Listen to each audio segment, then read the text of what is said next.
Action. तो विपाशा ये हाँ देखो ना एक्शन मैम। विपाशा ये बात जानते हुए हम घर की बेटी को घर से निकाल दें। हम लोग की जिम्मेदारी बनती है कि हम उसका ख्याल रखें या इस काम के लिए कोई बाहर वाला आएगा। ठम्मी अबूदी की वजह से ना हर पल हर वक्त इस घर में जीना मुश्किल हो रहा है, इसीलिए जो मुझे सही लग रहा है मैं बोल रही हूँ, बाकी आप लोगों की मर्जी। थोड़ा धैर्य बढ़ाओ अपनी जिंदगी में, समझदारी की बात किया करो। अप्पू इस परिवार का हिस्सा है, वो हमारे जैसी है और हमारा ही खून है। हाँ थोड़ी समझ कम है उसमें। मैं नहीं मानती, जब से बदतमीजी करनी होती है उल्टा जवाब देना तो पूरा दिमाग चलता है उसका। अंजना आई, माँ आपको कहीं नहीं मिल रही और छोटू भी घर पर नहीं है, सोचा तो उसे ढूंढने भेजूंगी। मैं फोन करूँ उसे? ये अच्छा है, सब काम धंधा छोड़ के खाना छोड़ के इसी काम में लग जाते हैं आपकी बेटी की चौकीदारी में। मुझे पता होती वो कहाँ है, इतना चिंता नहीं होती। दादी ने कहा तुम ऊपर वाले कमरे में ऊपर वाले कमरे में देखो। सारे कमरे देखिए, छत पर भी देखिए, वो कहीं नहीं है। ये तनुजा कहती है झनक के कमरे में चेक किया। अर्शी, झनक का कमरा? झनक का कौन सा कमरा है?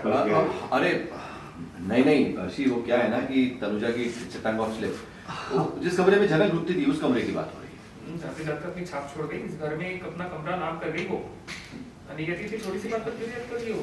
वो वहाँ रहती थी, इसका मतलब नहीं कि वो कमरा उसका हो गया। अगर वो होता तो वो यहाँ से जाती नहीं। अर्शी कहती उसके जाने का तुम्हें बड़ा दुख हो रहा है? तुम्हारी बात का जवाब दिया मैंने, मुझे कोई दुख नहीं हो रहा अर्शी। ये तनुजा कहती है मुझसे गलती हो गई, मेरा वो मतलब नहीं था। मुझे कोई बात नहीं, दोबारा ऐसी गलती मत करना। और अर्शी, वो सर्वेंट क्वार्टर की बात है। एग्जैक्टली। सबके दिमाग में एक इंप्रेशन छोड़ गई, इसलिए आप सब उसे भुला नहीं पा रहे। अर्शी प्लीज कुछ भी बोलो, लेकिन ये मत बोलो कि हम झनक को बुला नहीं पा रहे। वो लड़की हम सबकी जिंदगी में ना एक बुरी याद की तरह है, बस और कुछ नहीं। अच्छा नहीं अच्छा, शेयर कीजिए जरा, क्या बुरा किया आपके साथ झनक ने, हमारे साथ क्या किया बताइए। बताओ, हाँ याद दिलाओ मैं तुम्हें। ये अर्शी बोलती मुझे नहीं खाना, प्लीज बहुत हो गया। नहीं कहते ऐसे मजाक मत किया करो, मैं एक बात क्लियर कर देता हूँ आप सबके सामने। आपको झनक की याद रखना है, रखिए, मत रखिए, मत रखिए। ये मत कहिए कि उसने बुरा किया है, बुरा तो उसके साथ हुआ है। आप लोग उसे पुलिस स्टेशन जेल भेज रहे थे, वो भी जिंदगी भर के लिए। और अर्शी तुम खाने पर गुस्सा मत निकालो, चलो मैं तो अपना खाना खाया भी नहीं, सिर्फ तुम्हें खिला रहा। ये मुझ पर तरस खाने की जरूरत नहीं है, मैं अपना खाना खुद खा सकती हूँ। हाथ नहीं चले मेरे, मैं कौन होता तुम पर तरस खाने वाला? तुम मेरे मन एटलीस्ट जब तक तुम ठीक हो रही है मैं तो खिला रहा हूँ ना तुम्हें। दादी बोलती है अप्पू का क्या करे?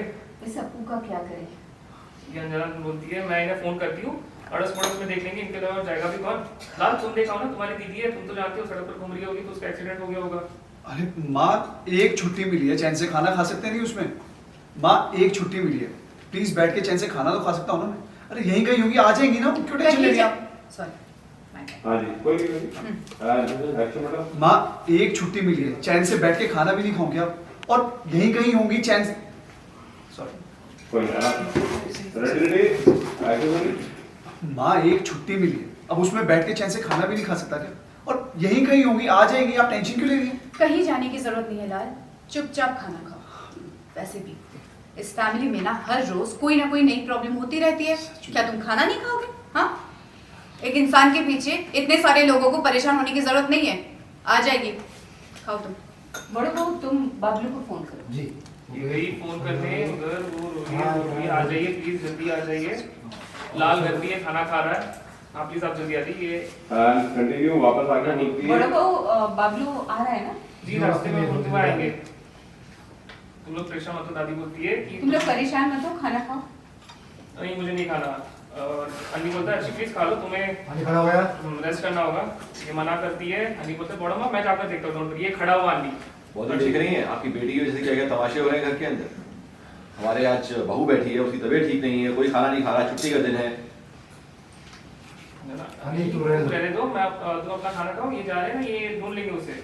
नहीं कहते कभी कभी अपने मन का नहीं कर पाता हूँ, मुझे बहुत बुरा लगता है, लेकिन मेरी दीदी बीमार है और गायब है। अगर मैं अभी ढूंढने नहीं गया तो कैसा भाई खिलाऊंगा? आप चिंता मत कीजिए, मैं जल्दी उन्हें लेकर आऊंगा। ये बबलू आए। अंजना क्या वो मिली? नहीं कहते नहीं बेटू, बस अभी ढूंढ ही जा रहा हूँ। आस पड़ोस में चेक किया मैंने, वो कहीं नहीं है। सब आपकी बेटी का किया धरा है। कल भी आई थी वो, उसने शिष्य जी की बड़ी बेइज्जती करी, जिंदगी हराम कर दी हमारी। तो यार तुम भी कम नहीं हो, तो सिर्फ मेरी बेटी पर इल्जाम क्यों लगा रहे? शॉप। बीमार बच्ची को ढूंढने तक नहीं जा रहे हो। हम कितना कुछ करते हैं सबके लिए, मेरी बीवी दिन रात तुम लोग की सेवा करती है और तुम लोग होगी वो कुछ करते ही नहीं उसके लिए। माँ ऐसे फैमिली का क्या फायदा बताइए? शुक्र से आपको ऐसे चाहिए था ना परिवार? बोलो चुप क्यों? अगर मेरी बेटी की फिक्र नहीं है किसी को, तो मेरी बीवी की भी फिक्र नहीं करेगी किसी की। ये तनुजा घूमती है, बोलती है, नहीं करना है तो दादा कैसी बातें कर रहे हो आप? हाँ, आज तक आपके घर में जो आपके बच्चों को भी पढ़ाया लिखाया, लो तुमको मार दी उन्होंने, तो ये किसने किया है? और अप्पू की दवाई सब खर्चा अनिरुद्ध उठाता है ना, तो आप ऐसे कैसे बोल रहे हो? अरे इस घर में रह के जॉइंट फैमिली के थ्रू ही तो आपने सारे काम किए अपने। और आपका ये बेटा लाल प्रोफेसर किसने बनाया? हाँ, इन्होंने अप्रोच लगाई थी ना कॉलेज में। थोड़ी जिम्मेदारी आप लोग भी उठाएंगे तो क्या हो जाएगा? अरे छोड़ो ये सब काका, अब चलते हैं ढूंढने के लिए। अनिल लेके निकला, लो चलिए छोड़िए, खाना खाइए, इसका रोज का तमाशा है।